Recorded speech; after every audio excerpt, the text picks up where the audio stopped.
Yeah, perfect. Good. Thank you. Thank you very much again. So today, instead of talking about, let's say, some projects or some actions that we are developing at Akhawayn University, so I will start with the overarching strategic perspective of Akhawayn University, but then I would love to share with the participants some thoughts regarding particularly how from an HRD perspective, we could rethink the curriculum and what we have been doing in higher education to better serve the society in general. So I will be introducing Al-Akhawayn University, not in terms of facts or in terms of figures, but in terms of strategic orientations, because that would fit the purpose also of my presentation and will lay the ground for the main ideas I will be sharing with you. So first of all, Akhawayn University is a Moroccan university that follows the North American system. And you all know that the North American system is based mainly on the liberal arts. So as a vision, so the university is seeking to become a beacon of the 21st century liberal arts education to meet the needs of the Z generation, but at the same time, the growing and emerging needs of the job market in the 21st century. And for that, we try to leverage on our main assets. First of all, international faculty. And by international faculty here, I'm not referring to nationalities. International faculty here is meant also to encompass mainly the international experience that faculty could bring in.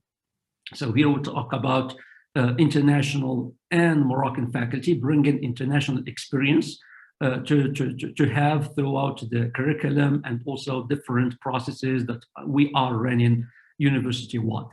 International curriculum, so with renowned also good practices, internationally speaking, and the management that should also follow international standards in terms of strategic planning, in terms of quality assurance, and creating better opportunities for all stakeholders.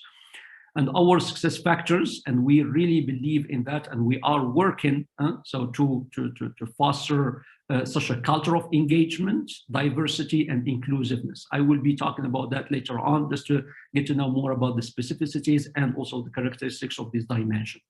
And our ultimate objective is to generate not just a return on investment, but mainly value on investment. And here we talk about societal impact, but we have also the value we add to our ecosystem, nationally, regionally, but also internationally speaking.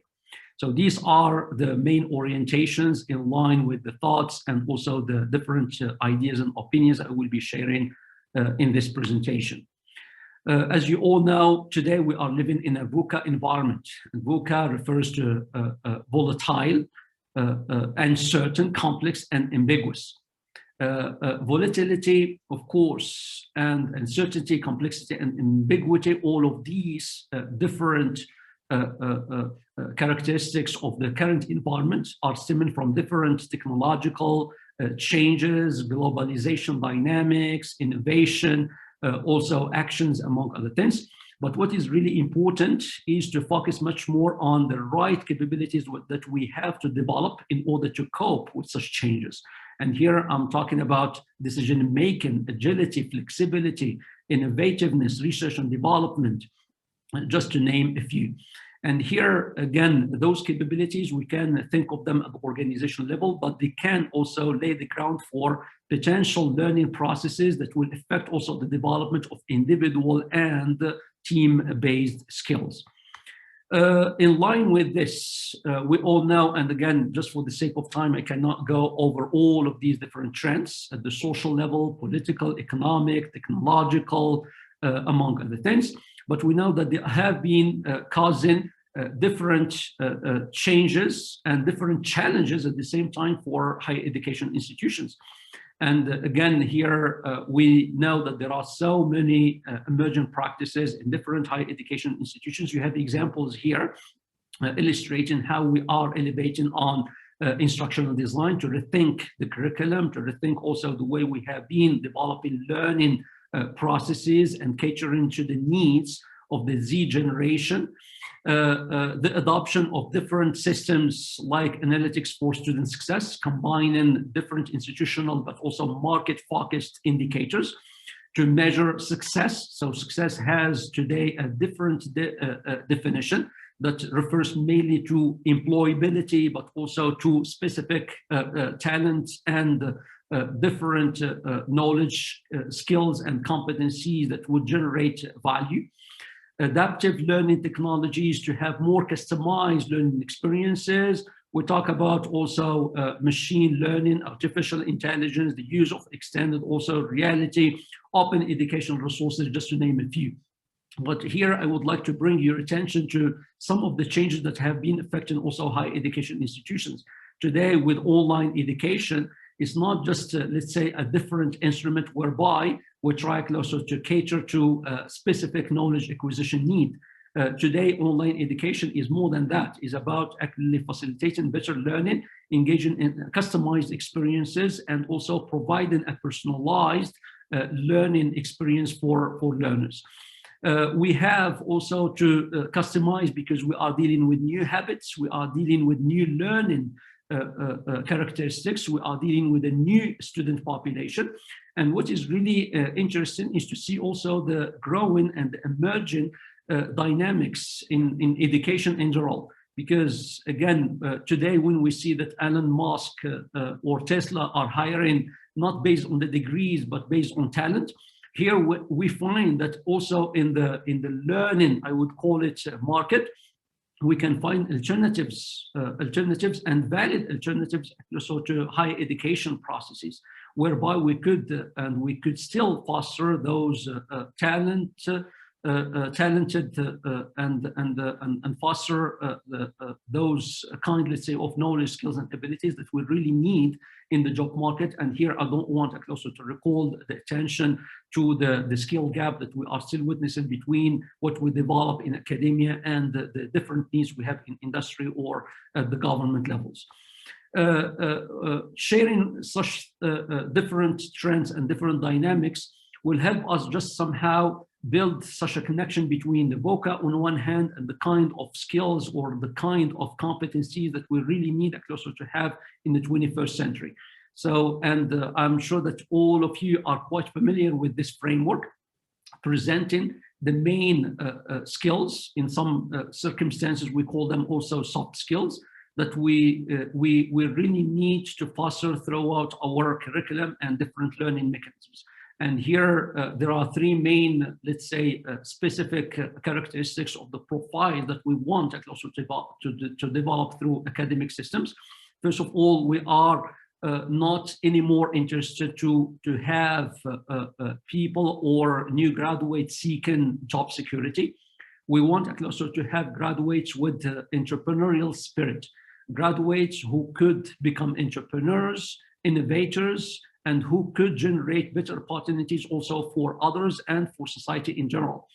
We want also to have engaged thinkers in order also to foster change and also to deal with the specific dynamics that the society in general is currently facing.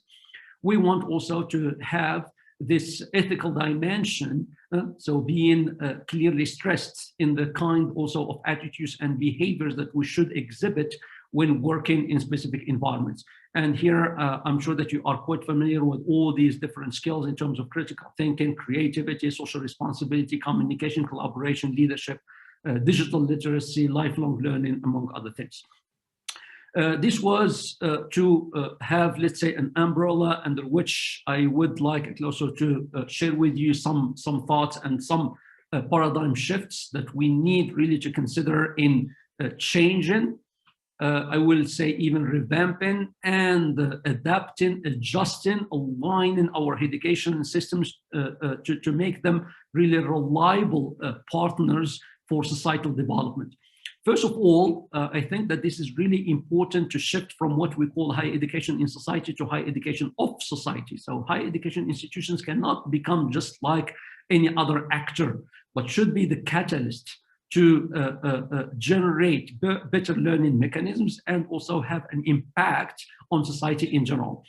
We should move from knowledge transfer to collective learning intelligence. And here, when we talk about collective learning intelligence, so this transcends the simplistic perspective of knowledge and information acquisition. And here we need also to engage in a co-evolution, co-construction perspective involving different stakeholders.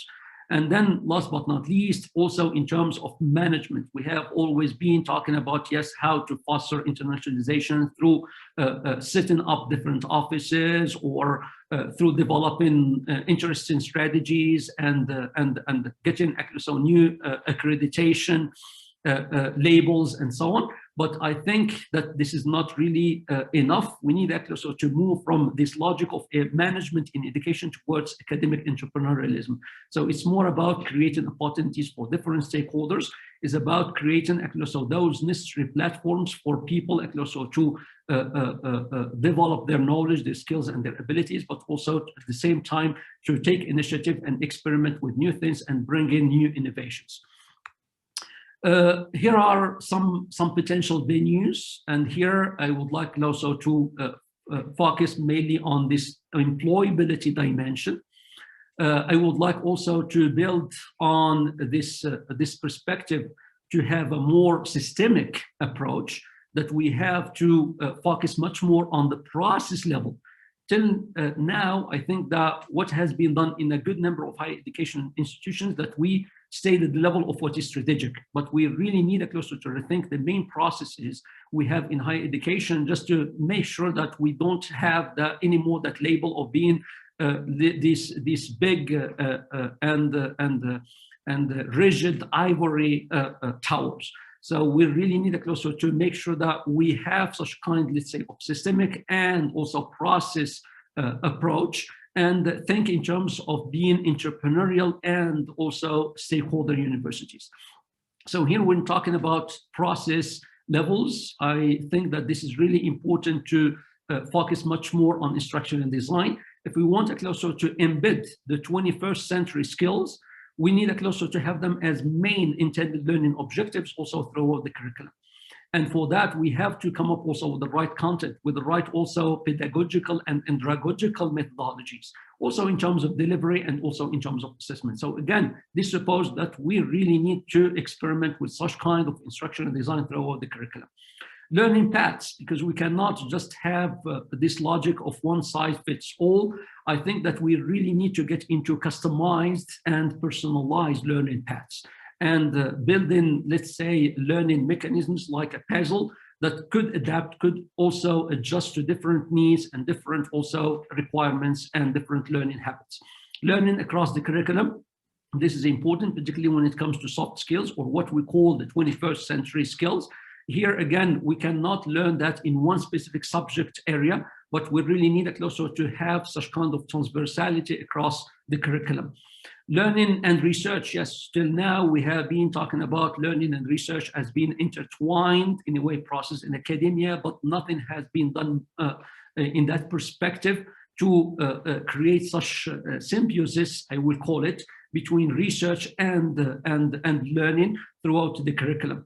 Service learning could also bring in such local dimension, such context-specific dimension, and provide also hands-on experiences for learners to experiment with things and also develop talent and knowledge and skills that are really context-specific.